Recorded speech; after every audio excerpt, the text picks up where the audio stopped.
Orang yang selalu mengingat kematian, orang yang selalu banyak mengingat kematian dan mengumpulkan bekal sebanyak mungkin untuk kehidupannya di akhirat kelak. Orang yang selalu banyak mengingat kematian dan mengumpulkan bekal sebanyak mungkin untuk kehidupannya di akhirat kelak. Itu yang didefinisikan oleh Rasulullah sebagai orang yang cerdas.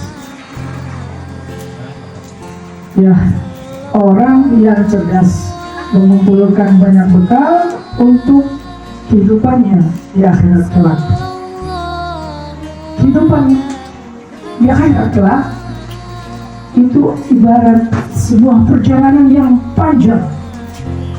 Ya, panjang banget. Ibarat kita kalau mau jalan tuh motor, pastikan kita butuh bekal tuh. Ya, kalau enggak ntar kausan, kalau enggak ntar kelaparan. Makanya kita butuh bekal yang banyak. Itulah Rasulullah menyatakan kepada orang yang cerdas. Orang yang cerdas bukan orang yang cinta dunia, hubun dunia. Orang yang cerdas bukan orang yang cinta akan harta. Orang yang cerdas bukanlah orang yang cinta jabatan. Orang yang cerdas adalah bukan orang yang suka menganggap dirinya paling hebat, merasa dirinya paling pintar, merasa dirinya paling jago. Itu bukan orang cerdas. Ya, dia akan selalu tawadu. Ilmu tinggi, akhlak tetap dijaga. Ya, ilmu boleh tinggi, tapi akhlak perlu dijaga. Jabatan juga perlu, tapi akhlak juga perlu. Lebih perlu dari jabatan tersebut. Kekayaan juga perlu, tapi akhlak lebih perlu daripada jabatan tersebut dan harta tersebut. Hadirin yang dimuliakan Allah Subhanahu wa Ta'ala, seringkali di tiap hari Jumat kita selalu diingatkan, ya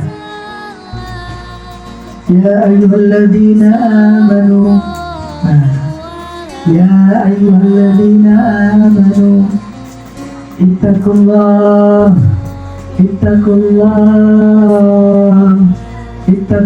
haqqa tuqatih wa la tamutunna illa wa antum muslimun. Kira-kira pada simak nggak tuh peringatan khotib tiap hari Jumat, tiap minggu loh kita diingetin. Ya, bertakwalah kalian dengan sebenar-benarnya takwa, seoptimal mungkin, semaksimal mungkin, dan janganlah mati kecuali dalam keadaan beriman. Ya, kita disuruh sama Allah untuk ketika dipanggil olehnya, kita disuruh dalam keadaan bertakwa. Yakin nggak hadirin sekalian dengan apa yang namanya alam kubur? Yakin nggak dengan alam barzah tuh? Yakin nggak dengan timbangan amal baik dan amal buruk? Yakin nggak dengan jembatan Siratal Mustaqim? Ketahuilah dan dengarkan penuh keyakinan bahwa alam kubur itu adalah benar adanya, bahwa nilai timbangan buruk dan baik itu benar adanya, bahwa jembatan Sirat itu adalah benar adanya, bahwa neraka dan surga itu adalah benar adanya. Kalau nggak percaya, ada yang mau nyobain duluan? Kalau nggak percaya, ada yang mau nyobain duluan nggak? Ustaz belakangan. Ya, bahwa surga dan neraka itu ada, bahwa alam kubur itu pun ada. Ketika kita diantar ke alam kubur, ada tiga hal tuh yang ada tiga hal yang mengikuti kita. Satu, amal kita. Dua, harta kita. Tiga, keluarga kita. Harta dan keluarga kita pergi meninggalkan kita sendirian. Yang nemenin kita cuma amal. Yang nemenin kita cuma amal. Amal ibadah kepada Allah Subhanahu wa ta'ala. Bagaimana dengan bacaan Quran kita? Sudah baca nggak kita tiap hari? Sudah kita pegang nggak tuh dan kemudian baca Al-Quran? Itu yang akan menemani kita loh di dalam kubur. Di kuburan tuh yang memberikan cahaya terang itu salah satunya Quran itu.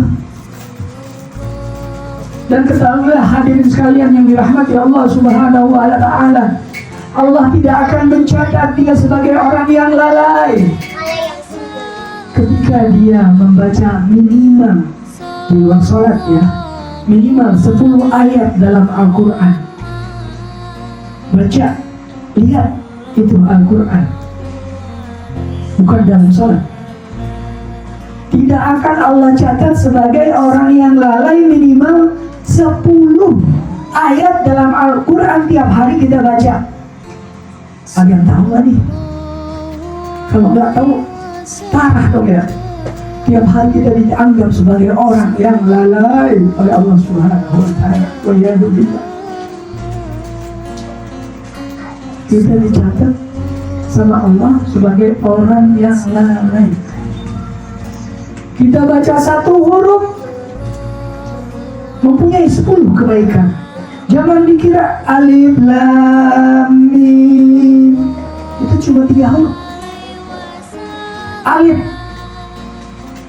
10 kebaikan, lam 10 kebaikan, mim 10 kebaikan. Itu cuma 3 huruf. Alif lam. Bagaimana kalau kita baca 10 ayat? Ini keutamaan daripada Al-Quran. Jangan sedih banget kalau kita memperlakukan Al-Quran yang ada di rumah kita cuma sebagai pajangan, ditaruh aja di lemari sampai berdebu karena dibaca. Ya, habis sholat doa selesai situ, pegang Al-Quran, indah rasanya. Niatin baca Al-Quran itu, diniatin buat orang yang kita kasihi, yang sudah dipanggil oleh Allah Subhanahu wa ta'ala, maka itu akan sampai. Kita baca, kita niatin buat orang yang kita kasihi, yang sudah meninggal dipanggil oleh Allah Subhanahu wa ta'ala, maka pahala itu akan sampai kepada yang kita niatkan. Tidak mengurangi pahala kita yang membaca. Kita dapat, orang yang kita kirimin juga dapat. Nggak percaya? Ayo, siapa yang mau meninggal, Ani kirimin ayat Al-Quran. Kalau nggak datang, nggak dapat, WA ke Ani. Tad, kembaliin gue dong. Pasti sampai pahala baca Quran kita niatin buat orang yang kita kasih, yang telah dipanggil oleh Allah Subhanahu wa ta'ala. Ada dalilnya, baca. Jangan dibilang enggak, ada dalilnya. Itu baca Al-Quran, utamaannya. Yang lain juga, Al-Quran itu nanti dapat memberikan syafaat kepada kita. Al-Quran dapat memberikan syafaat kepada kita di mana kita lagi susah di akhirat kelak itu, tiba-tiba datang Al-Quran memberikan syafaatnya kepada kita. Allah telah janjikan itu. Al-Quran dapat memberikan syafaatnya buat kita.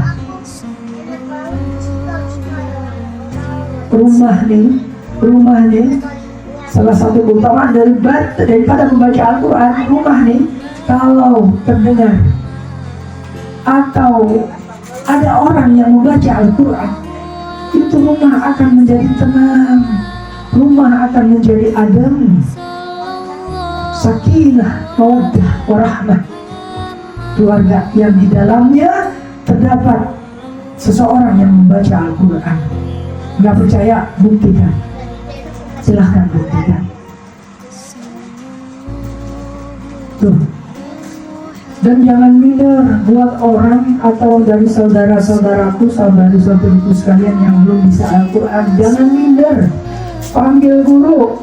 Yang laki nggak apa-apa, panggil guru ke rumah kalau malu belajar di masjid. Biasanya di masjid-masjid diajarin itu, ada majelis yang mengajarkan untuk membaca Al-Quran. Kalau perempuan, gurunya mesti perempuan, jangan laki yang datangin ke rumah. Mudaratnya luar biasa itu. Kalau buat ibu-ibu pengen pintar baca Quran, undang guru, jangan laki-laki, ustaz diajak ke rumah suruh ajarin. Nggak boleh, bukan mahram.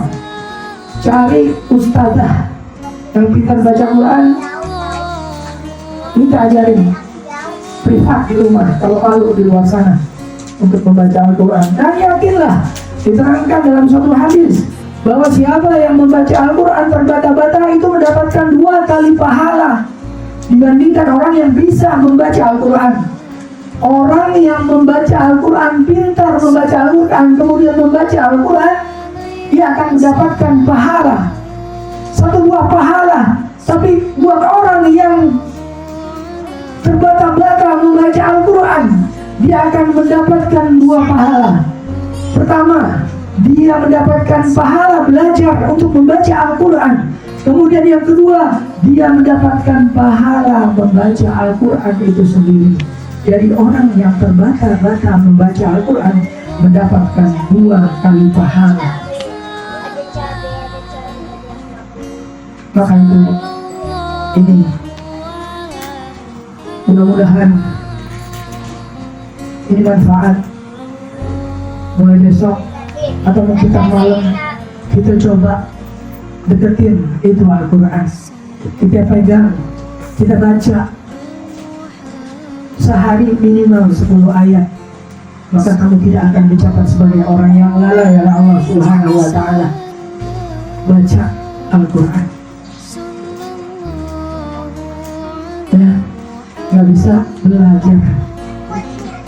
Ini adalah salah satu amal ibadah yang dapat menerangi kubur kita, meluaskan, melapangkan kubur kita. Orang tua sangat senang nih, orang tua di kubur sana, orang tua kita nih, nenek kita, kakek kita, sampai uyut-uyut kita sangat senang melihat cicit cucunya lagi baca Al-Quran. Sangat senang lihat mendengar cucu-cucunya membaca Al-Quran. Jangan Al-Quran cuma sekedar pajangan. Ini biasanya yang kita baca tadi perlu dipahami juga. Kalau habis baca jangan digeletakin, minimal didiriin kayak gini. Dia harus di atas, lebih tinggi, minimal didiriin. Ya, jangan digeletakin begini, nggak boleh. Ini adalah Al-Quran, walaupun cuma cetakan, ini hakikatnya adalah kalam ilahi, Al-Quran yang akan memberikan syafaatnya buat kita di akhirat kelak nanti. Ya, habis kita baca, kita cium, kita sayangi. Ini yang akan menolong kita salah satunya di kubur di akhirat kelak nanti. Kalau itu jaga, megang juga harus berwudu, itu lebih utama. Ya, hormati Al-Quran, ta'zim sama Al-Quran, karena dia kalam ilahi. Siapa yang menghormati kalam ilahi berarti dia menghormati Allah, karena itu adalah kalamnya. Ya, barang siapa yang menghormati kalam Allah, berarti dia menghormati Allah Azza wa Jalla. Itu salah satu ibadah yang mungkin kadang-kadang kita sudah mulai menyepelekan, kadang-kadang kita sudah mulai meninggalkan, mungkin karena urusan dunia kita sehari-hari, mungkin karena kita terlalu cinta kepada dunia, kita tidak mementingkan akhirat kita. Satu lagi sebagai penutup, Qu anfusikum wa ahlikum nar, jagalah dirimu dan keluargamu dari api neraka. Ya, jagalah dirimu dan keluargamu dari api neraka. Yang punya anak nih, jangan lupa disuruh ngaji sama ustadz terdekat. Jangan yang salah ya ustadznya ya, jangan yang pakai ono ini gitu, yang biasa aja dah. Yang penting pintar tuh anak baca Quran nantinya.